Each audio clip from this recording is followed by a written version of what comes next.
Hello, everyone. Welcome to the County Sentinel Podcast for tonight, November 2nd, excuse me, 2018.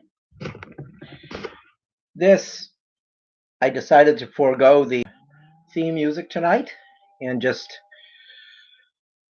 start off with an issue that's very personal to me. Very personal.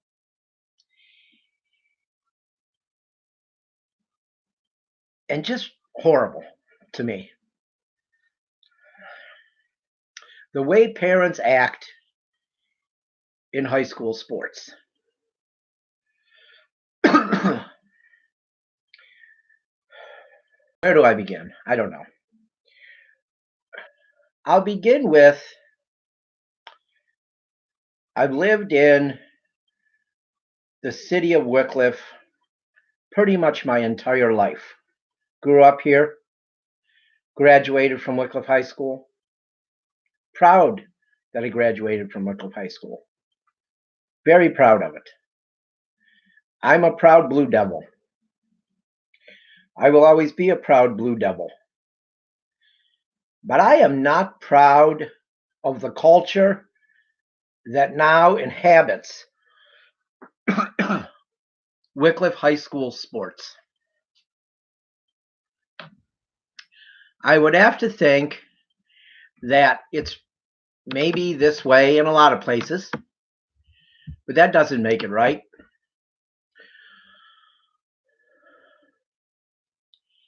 We talk about bullying for kids. There is a whole other culture of you better not stick up for what you believe is right because you're going to get bullied. And that's in the adult world.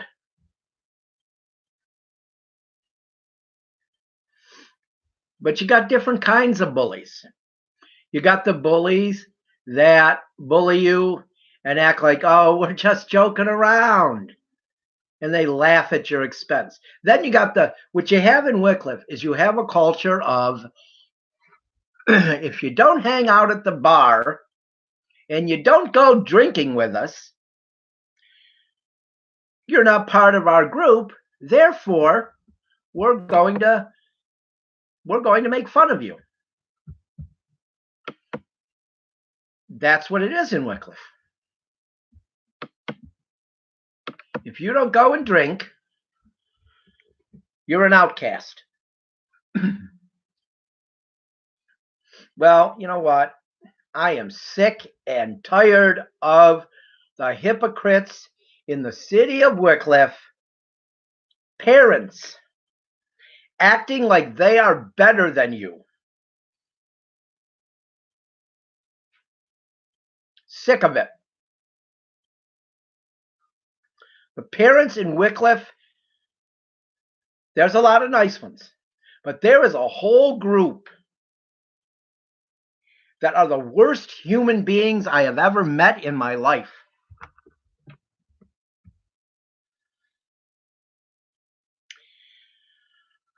Of course, they don't know who I'm talking about. Well, they might.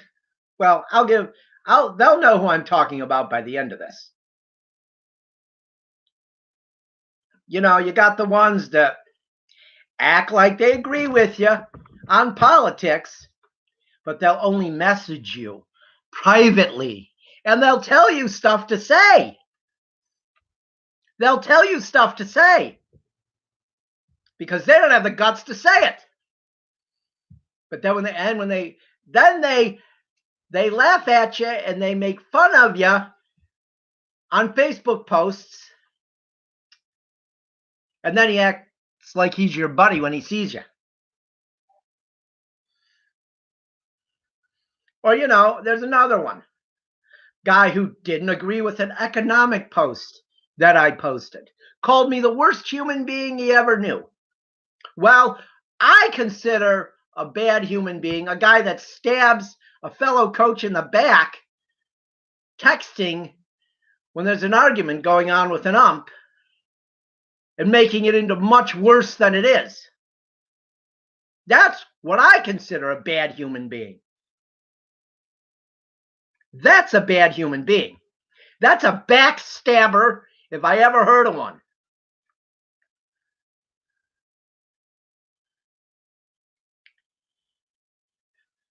A hypocrite, a Wickliffe hypocrite nowadays is people that want you removed as a coach or that want you removed from a booster association because you got in an argument with a coach, but they scream and yell horrible things at officials at soccer and football games. The same people. The same people. Hypocrites. They know who they are. They know who they are.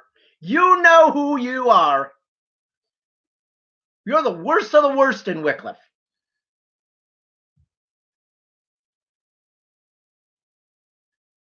I'm sick of you. I don't want to deal with you anymore. I'm not dealing with him anymore. No more. Thank God Tommy only has, my son Tommy, thank God he only has until May. He wishes he didn't even go to Wickliffe. He hasn't wanted to go to Wickliffe for 2 years. Since his sophomore year. I should have let him transfer when he wanted to transfer. Should have let him. I should have let him. Like an idiot. I thought everything would turn out okay. So he should stay. I'm an idiot. I should have said, go ahead, transfer, go to the school your friend's going to. Be happy. Well, I messed up. I guess I had too much faith in people. And this isn't the first time a kid wanted to leave. One of these bullies I previously mentioned here, his kid bullied a kid so bad that kid transferred to a private school.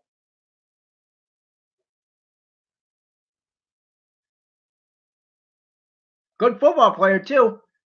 Never played for Wickliffe. Transferred. Was bullied. I don't know where he ended up in college, but I know he had Division I offers. They bullied him right out of Wickliffe. Bullied him right out of Wickliffe. This isn't going away either. People act like it's, oh, I can't believe this. No, you know it's happening, and you're part of it. You're part of it. I write about your kid positively in an article, and then you attack me in some other way. You never acknowledge the positive. That's why I don't write about your kid. It's a shame for the people that I do like, the people that are nice, the people that honestly are grateful that you write about their kid. It's a shame I won't be writing about this Saturday's Wickliffe football game. Because I'm not going. I'm not going. I don't want to see anybody. I don't want to see anybody from Wickliffe. I'm so sick of Wickliffe and the people that live here right now, the people that have kids in schools, in the high school particularly. I'm sick of them. A lot of them I went to school with. I thought they were good people. But it's the ones from outside of Wickliffe that have come in here and spewed their hate. Spewed their hate. The goody two-shoes who act like they're perfect. Live on their court. And act like they're perfect. Act like they've never done anything wrong in their life. come from the slums and come and live here and act like you're something then. I'm sick of those people. Fakes. Boy, if Trump wants to talk about fakes, he should come and see some of the fake people in this city. Of course, he'd like some of them because they're stupid enough to support him. My precious Obama. Yeah, you're right. My precious Obama, because he had class. Something you don't have. You racist witch.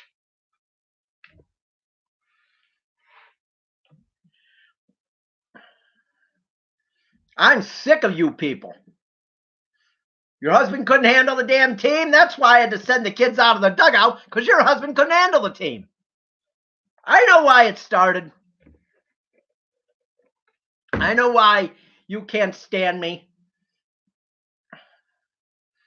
Because I did what was right. I stuck up. I stood up to the racist umpire. Because your husband wouldn't. That's right.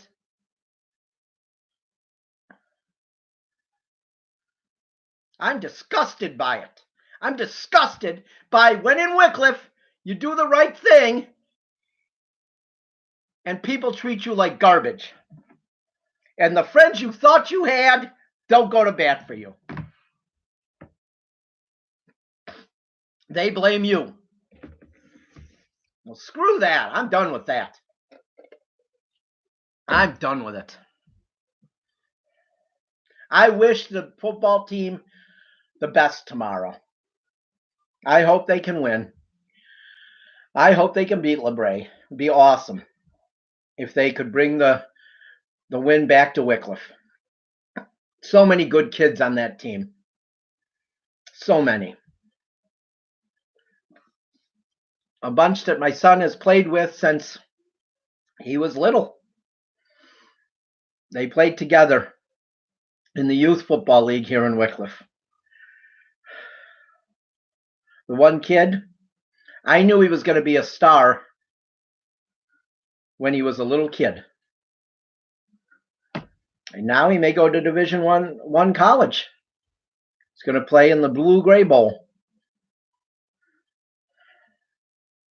I don't want to mention any names tonight because the negativeness of people of Wickliffe, they'll spin it negative. I know his grandma and mom wouldn't because they're really great people. They understand where I'm at. His mom and I had good conversation this summer about it. But there are so many people who are so petty in this city of Wickliffe. It's become a horrible place to live. A horrible place to live. I absolutely, positively cannot wait until Tommy graduates in May.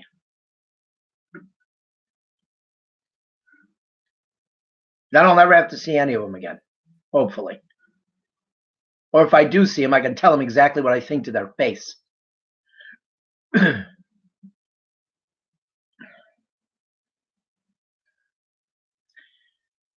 It's pretty sad. When you put together a baseball team in the fall to try to help kids get better for the spring, to help the baseball program, and fans from the stands who don't even know what's being said by the coaches on the field and a coach in the dugout,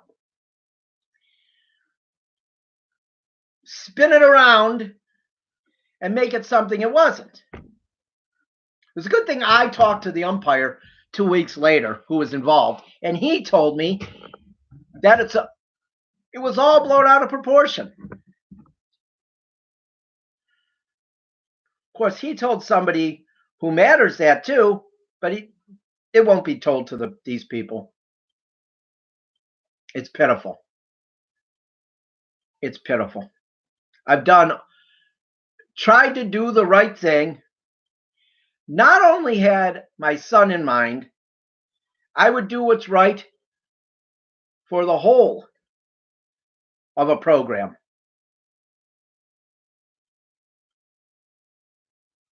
And what happens?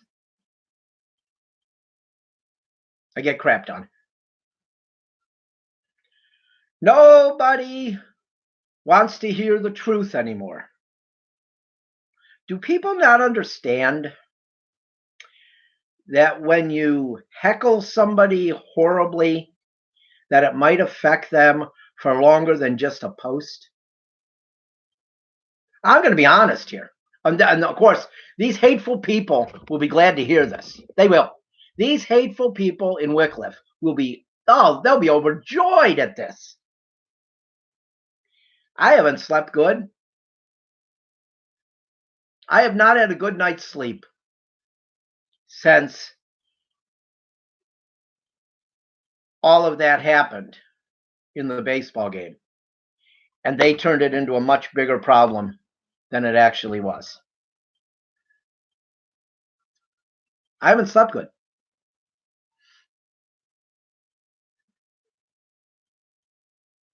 They talk a certain way to your face, and then when you're not there, or when they're on their computer and they can say stuff, they're different. See, that's the difference between them and me. If I have a problem with you and you ask me about it in person, I'm going to tell you about it. I'm going to tell you what I think. They won't. I'm sick of it. I'm completely sick of the pettiness of the city of Wickliffe and what it has become. It's a horrible place to live right now. Not because of city services. City services are great. The new mayor, the council, I think they're doing a good job getting things back on track. But I'm sick of the people, especially the people who moved into the city. They are so selfish and only think about their kids.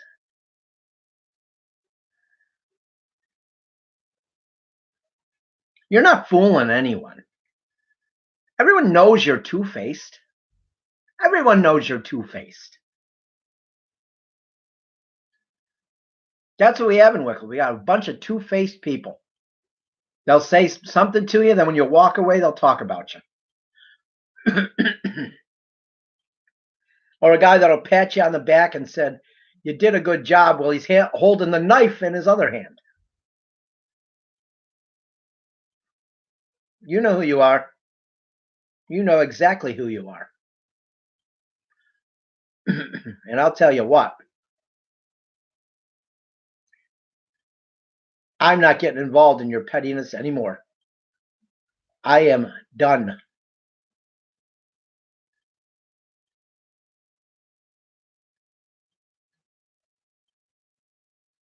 Maybe when your kids are gone, I'll come back. And I'll write about Wickliffe.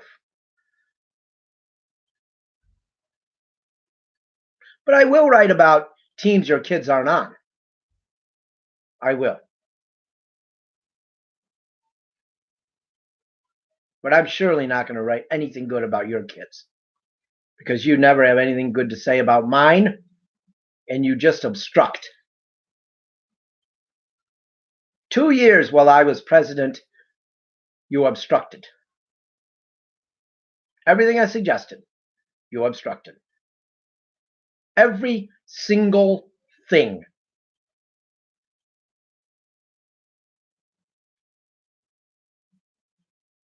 Well, no more. I'm done.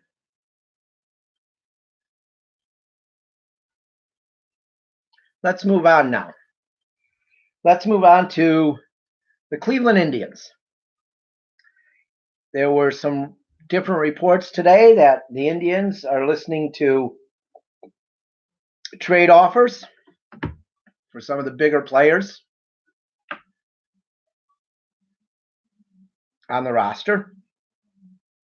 Corey Kluber, Carlos Carrasco, Edward Encarnacion, maybe even Yan Gomes or Roberto Perez. Of course, the stupid people don't think Roberto Perez is worth anything, but he actually is. He's actually a pretty good player. But people who don't understand the structure of a major league roster or how a good backup catcher matters and how defense matters, they don't care about a guy like Yan Gomes. They think he's trash. About Roberto Perez. Let me tell you this. I hope they don't make trades. But I have confidence in this group that if they trade some of these people, they're going to get a good amount in return, and they'll continue to win the division. I think they're going to continue to win the division. They will win the division next year. No one else is passing them up. Even if they were to trade Corey Kluber, I still say they win the division next year. I still say they win the division. No one's ready to take their place. So if you think about it, they're actually kind of smart. Let's rebuild now. Partial rebuild now. When the rest of the division is so horrible, and they're at the beginnings of a rebuild. Rebuild now. In spots you have to. It's not a total rebuild. Add pieces. You have to subtract to add sometimes, people. The Dolans are not cheap. Sometimes you have to subtract to add. You do. That's how it works. That's how it works.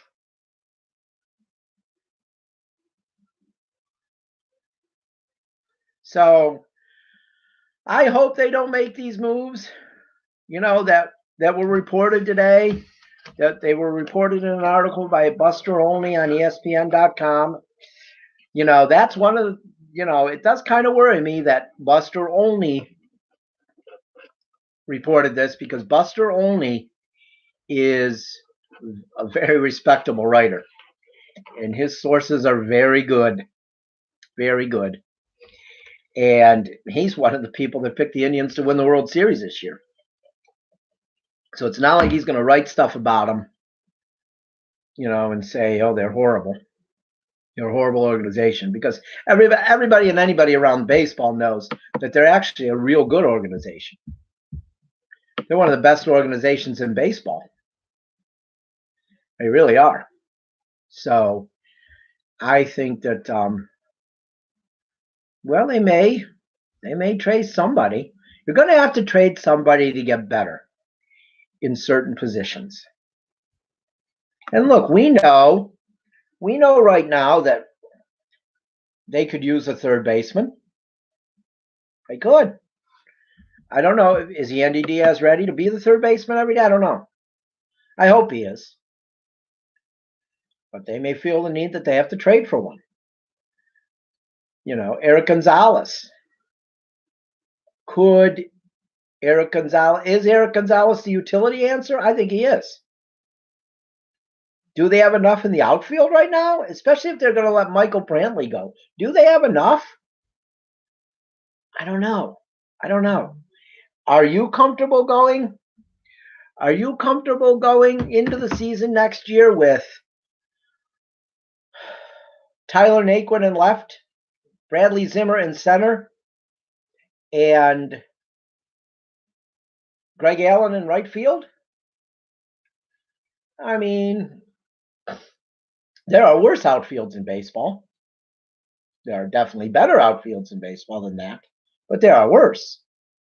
And the problem is, Zimmer is injury prone. Naquin hasn't exactly been healthy the last 2 years. So, I don't know. I mean, if you look at that and you're not comfortable with that outfield, then maybe you have to go out and get somebody. You have to go out and get an outfielder if you don't feel like signing Michael Brantley is the right move, which obviously it isn't, because looks like they didn't extend him. So you're going to have to give something up.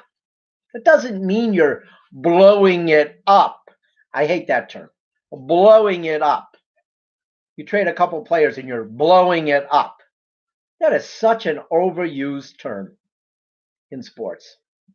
It's overused.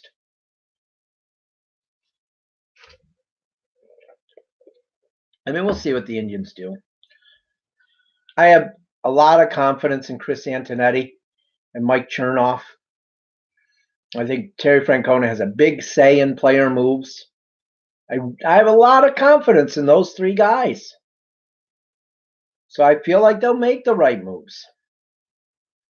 You have to shed some payroll. You know, they were in the top half of payrolls this year in baseball, being a small market club. So, I mean, don't tell me that they're cheap, because they're not cheap. They spent money. Just because they don't go out and sign the top free agent every summer, or every winter, I'm sorry. Just because they don't sign the top free agent every winter does not mean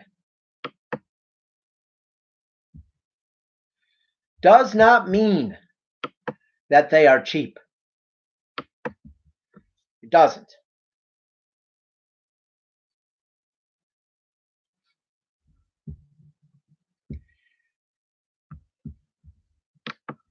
It doesn't mean they're cheap.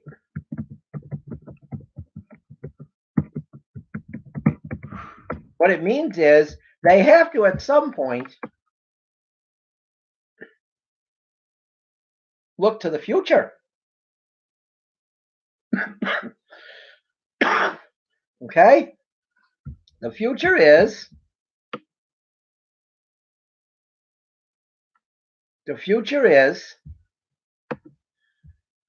the outfield's not real strong. We know that. They have to add some power. You have to give something up. You have to give something up. You have to. So, yeah, one of those players might be gone. Carrasco, Kluber, Encarnacion, Gomes. Just because they put their names out there doesn't mean they're trading all of them. Jeez. It's amazing to me. The reactions in this city to what the sports teams do are amazing. And I'm going to say it. I know people hate when I compare the two, but I'm going to say it. Browns say they're rebuilding. Everybody's on board. Indians put some names out there to trade. They're blowing it up. They're blowing it up.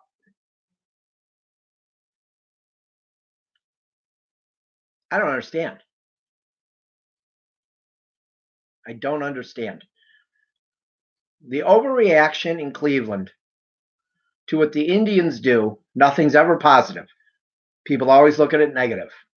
All the Indians do is made the playoffs 3 straight years. Browns make a move, always viewed positive. What have they done? They haven't made the playoffs in 15 years. They haven't won a playoff game in 24. What is wrong with that picture? What is wrong with that picture? That the team that hasn't made the playoffs in 15 years, hasn't won a playoff game in 24, is always viewed more positively than the team that has made the playoffs the last 3 years and 4 out of 6 years. Doesn't make sense to me. But that's Cleveland for you. And you know what? That's kind of how Wickliffe is too. That's kind of how the city of Wickliffe is right now. Somebody's always the target. The guy who tries to tell the truth is the target. That's the Wickliffe way. Now, we're going to change the subject to politics. This will be the political portion of our show. the last half hour. In front of me, I have a bunch of mailings. I received 6 in the mail today. 6. I received one from, I believe it's the Democratic Party. Negative one. It's negative. I'll admit it. It's negative. The tone is negative, but the tone is true. If you do research, you'll see the tone of this mailing I received today from the Democratic Party about Mike DeWine. Oh, actually, this isn't from the Democratic Party. I'm sorry. I'm looking. This is from Planned Parenthood Votes. Okay, so this is a mailer from Planned Parenthood about Mike DeWine. You know, I don't know how much I believe everything that they put out about a candidate, because obviously they have their reasons for not wanting him to get elected. But it's negative. But one thing I do know is, excuse me, one thing I do know is that Mike DeWine supports Donald Trump. He has been a staunch Donald Trump supporter since the beginning. And if you're going to be a Donald Trump supporter from the beginning, then you're not going to get my vote. And you should lose on Tuesday. So that was the first one. That's the first thing I got in the mail today. Another one is, the second one I see here is to vote for Dan Troy. It's all positive. There's no negative on the flyer. All it says is, it shows in the front that he is endorsed by Sherrod Brown.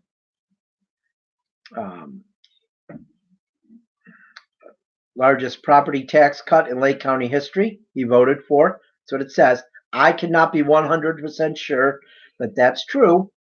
Okay, I'll say that right here. Stronger economy and more local jobs. Well, yeah, I don't know if he's responsible for that. Protecting critical services. He probably has had a say in that, I would think. Because we can't get. He's one of the commissioners, so.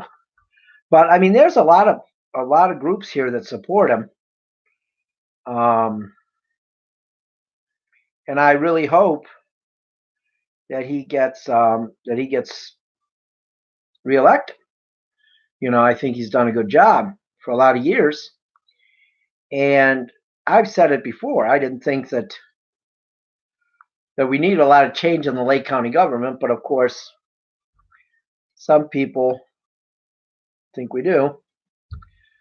I see he is supported by a couple Wickliffe council people. One council person that I really like from Wickliffe, and one that I think is she's just there to collect money.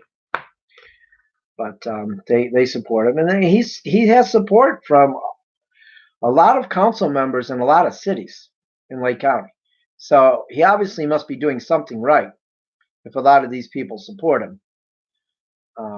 So this is a positive flyer from Dan Troy, which is nice. The positive are always good. Like I said, I'm still kind of waiting for the positive flyer that is just all positive from a Republican. Okay. I haven't seen one yet that doesn't in some way attack the Democrat in the flyer and give very vague ideas of what they're going to do. We seem to, that seems to be a common theme with the Republican Party, though. The problem is not enough Democrats will point this out. Not enough Democrats will point it out. Yeah, it's kind of interesting. They talk a lot, but they don't point it out.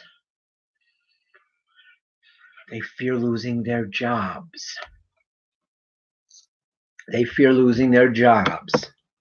So they'll message you. They'll message you on Messenger. Tell you what to say in the argument. Because, they're important. They're important. So they don't want to lose their job. Give me a break. If you really care, you're going to join the conversation and you're going to say something too.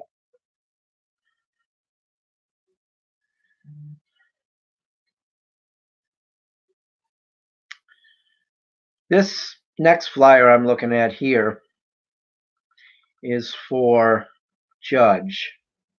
I don't like this flyer at all.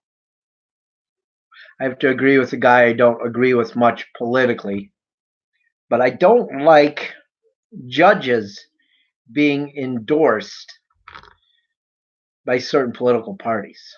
I just don't like that. I never have. I just don't think they should be. So, getting this flyer here almost makes me want to vote against the guy, but this is the Democrat. But the Republican probably was endorsed too. So I just don't think judge races should be Republican or Democrat. They should be whatever the guy does best for his. Probably got the Pat Condon one here. No, his is good. His is a pretty good flyer. I don't see any negatives. I really only see positives.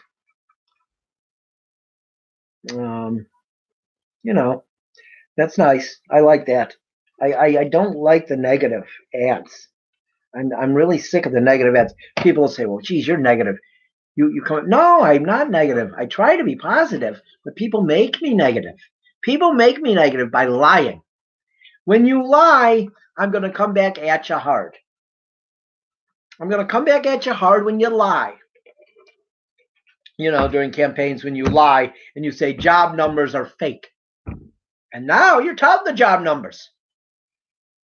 Same office has been releasing the job numbers for decades. But you said they were fake in 2016. Excuse me. And now they're true. They're real job numbers. They're not fake anymore. What? Come on. It's ridiculous. But this Pat Condon, I like his I like this one. He's like a letter from his wife telling him what a good guy he is.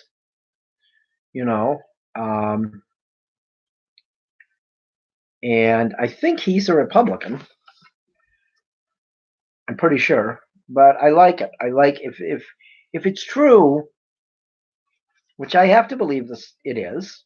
She doesn't say anything negative about the opponent. She just talks good about him.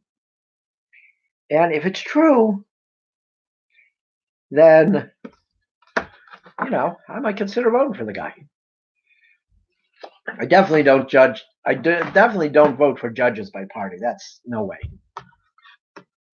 Try to do a little research on them and see who sounds the best, and then I'll vote for them.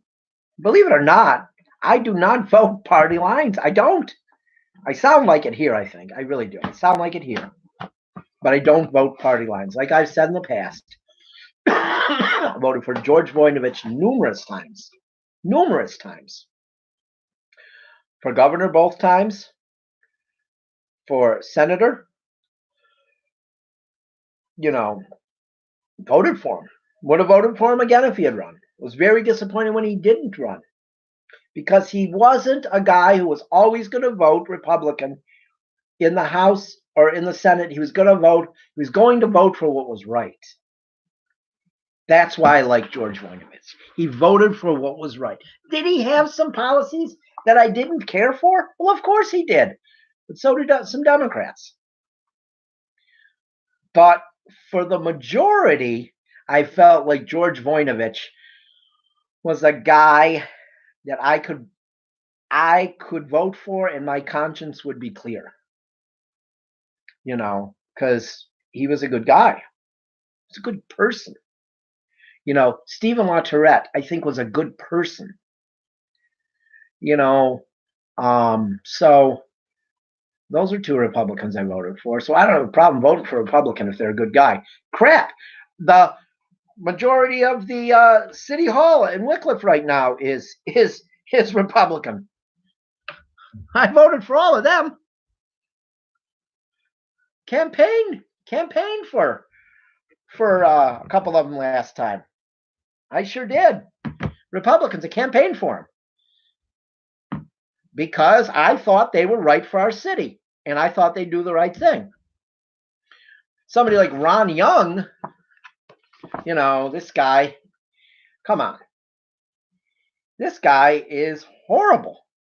And now he wants to be a county commissioner? No way. I don't want you in my county as a commissioner? No way. Dan Troy all day. All day long. I'll vote for Dan Troy. And then I get this, another one. Jerry Serino. I was duped by this guy last election. I'm not going to lie, I was. I was duped by him. Not voting for him. If you could vote for two, I'm only voting for one. I'll vote for one. I'm not voting for two.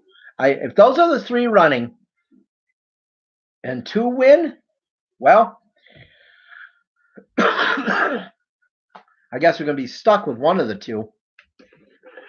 But I'll hopefully Dan Troy wins.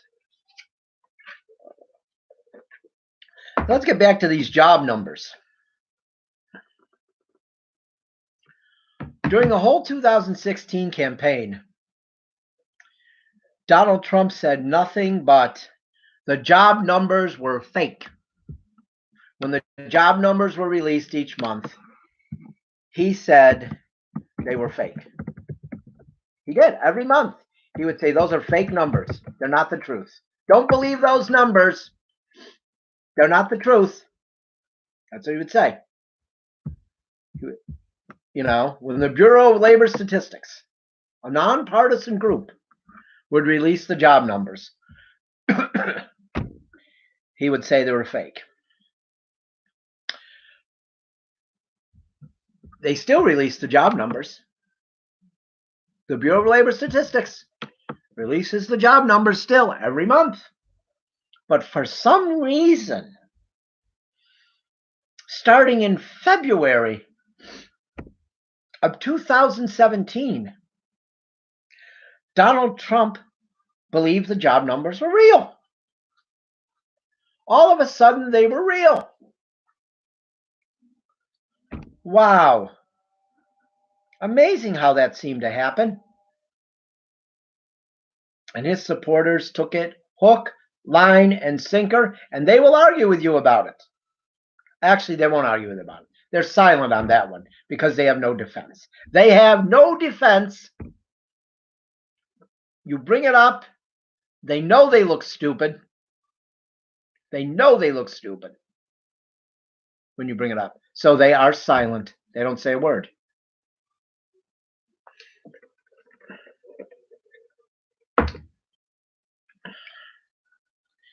That's it.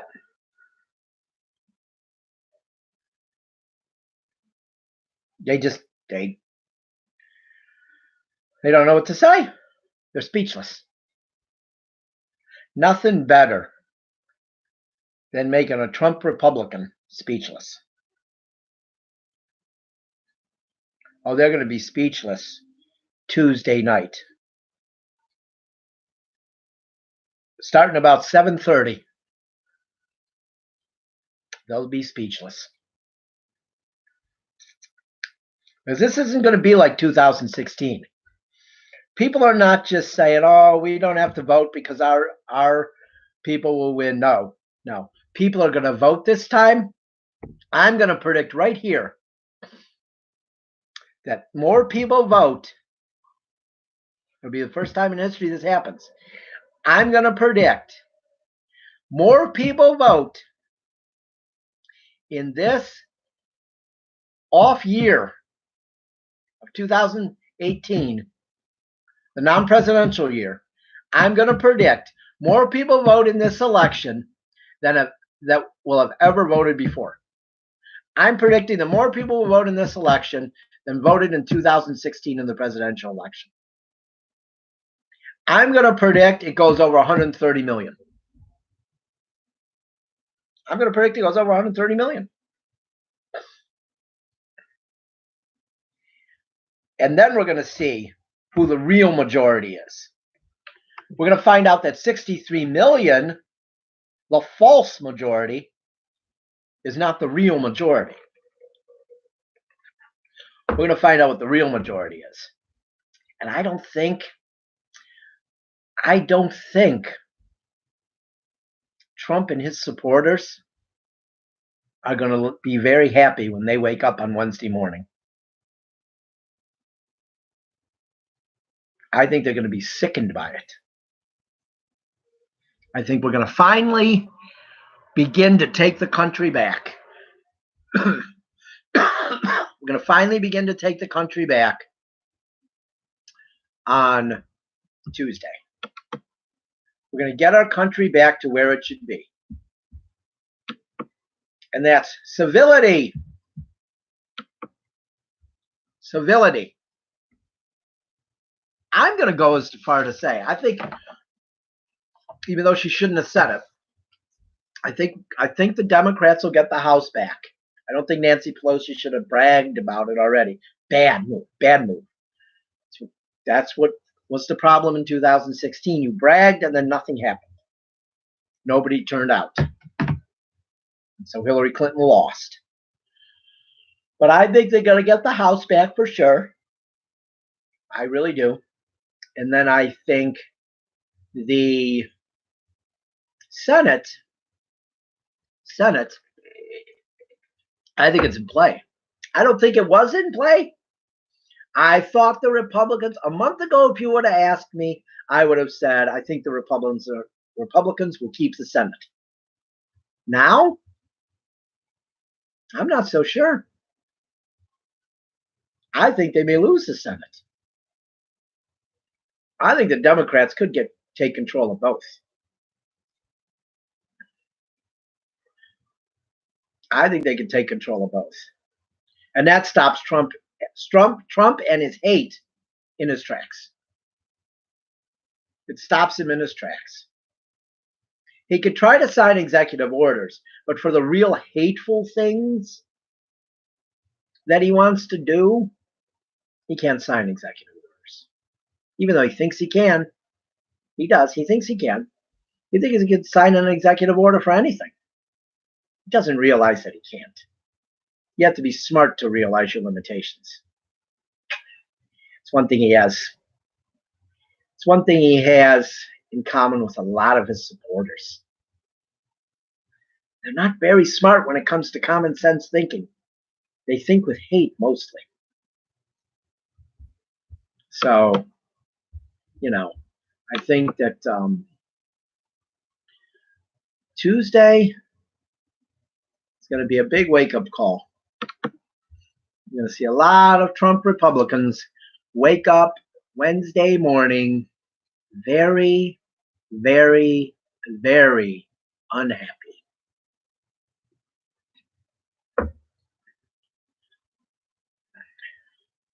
Which will make me very, very happy.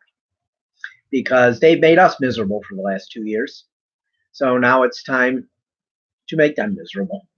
Yeah, make them miserable by granting equal rights to everyone. Oh my gosh, how horrible is that? How horrible that we treat everyone the same. Oh, that's so horrible for a Trump supporter to think that the African American will get treated the same as the white person. Oh gosh, for a Trump supporter, that's a horrible thought. So we got to get out and vote Tuesday. And I'm going to say it. Even if you're not voting the way I want you to vote, get out and vote. Because I'm telling you, if I hear a person complain and they didn't vote, I'm going to tell them, don't complain. If you don't complain, or if you don't vote, you better not complain. You better not complain. How can you complain if you weren't part of the solution? Be part of the solution. Go on Monday and vote. Go vote on Monday. Be part of the solution to fix this mess that 63 million people, plus the 92 million that didn't vote, got us into 2 years ago. The 63 million that voted for him, well, yeah, can't really blame them. They don't know any better. But the 92 million that didn't turn out, you can blame them. And you can bet they've been complaining for these last 2 years. Oh, yeah, they're not going to say they didn't vote, because then they'll know they're going to get a lot of flack for not voting. Please go out and vote. If you're a young kid and this is your first election, please go out and vote. You might not vote how I think you should vote, but I think it's exciting.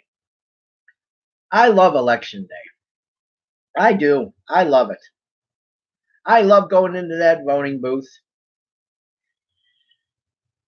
and making my choice. Going into the voting booth on Tuesday and being part of democracy. It's democracy in action. That's real power. Do you understand what real power you have going to the voting booth? You have power to shape the world. You do. And 92 million of you surrendered your power in 2016. 92 million people did not vote in 2016. It's horrible. Horrible. If those 92 million had voted, I don't know if it would have gone differently. It might not have. But at least it wouldn't look so bad. You know, at least it wouldn't look so bad. And we have this guy in office who, honestly, I don't think he thought he was going to win. I don't think he did. When he came out to make his speech on election night, he looked positively stunned. He did. He looked stunned. Melania looked completely pissed off. And their son, who I really felt bad for, I had to stay up till like 1 a.m.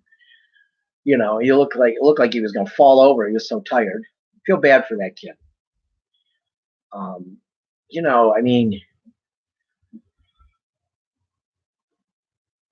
If she had voted, he might not have won.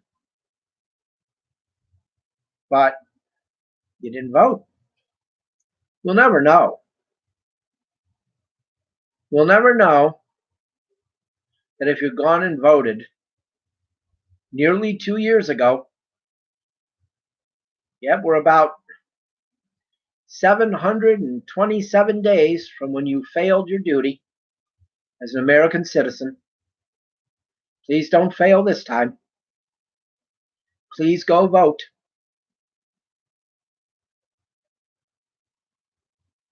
You're given this great responsibility to form democracy, to form our government. And you just don't do it? You don't take care of that responsibility? You ignore it? How can you ignore that responsibility? A responsibility as great as that? It's a great responsibility. It only takes a few minutes, though. It only takes a few minutes. Find out from your friends. Is it busy there now? When is it usually busy there at the polling place you go to? Pick a time it isn't real busy, or that you don't think it's busy. Only take you a few minutes. I'm usually in and out of my polling place in 10 minutes. And in Wickliffe, we only have 2 polling places now. So that's a lot of people that got to vote in 2 places. I'm usually in and out quick. So get out and vote. A few minutes of your time, even if it takes a half hour or an hour, you're in line. I think an hour, giving up an hour of your time to shape the government that in this case is going to be, in control for at least 2 years, maybe longer in some of the races. Giving up an hour of your time is not that much. It really is your duty as an American citizen to vote. Those guys in 1776, those people that fought for our country, those people were really, really brave. Some of them never got home. They fought for your right to vote. They didn't fight for your right to vote Democrat. They didn't fight for your right to vote Republican. They didn't fight for your right to vote Whig like there was back then. They didn't fight for that. They fought for your right to choose and vote for whoever you want. Vote for whoever you want. And women out there, think of those suffragettes who fought so hard to get you the right to vote. Don't let them down. Those ladies fought really hard. They fought really hard. So you could go to that polling place.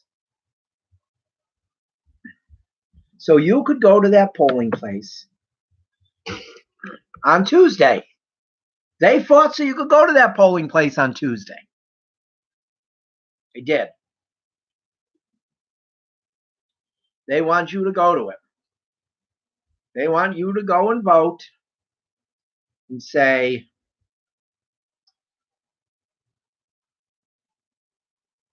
this is my vote. You're going to hear my voice with my vote. So please, go and vote. Go vote on Tuesday. Make your voice heard. And I'm going to say it because it's not right now. It's not right now because of one guy, not because of the people. We have great people in our country. We do. But go out on Tuesday and vote. Go to your polling place. Call somebody for a ride. Okay? Take the bus. Uber and Lyft, I heard, are giving free rides to the polls or discounted rides. Go before work, go after work, go on your lunch. Don't say you don't have time because you do. Go vote. Go vote on Tuesday. And do one thing. Make America great again. I'll see you guys Monday.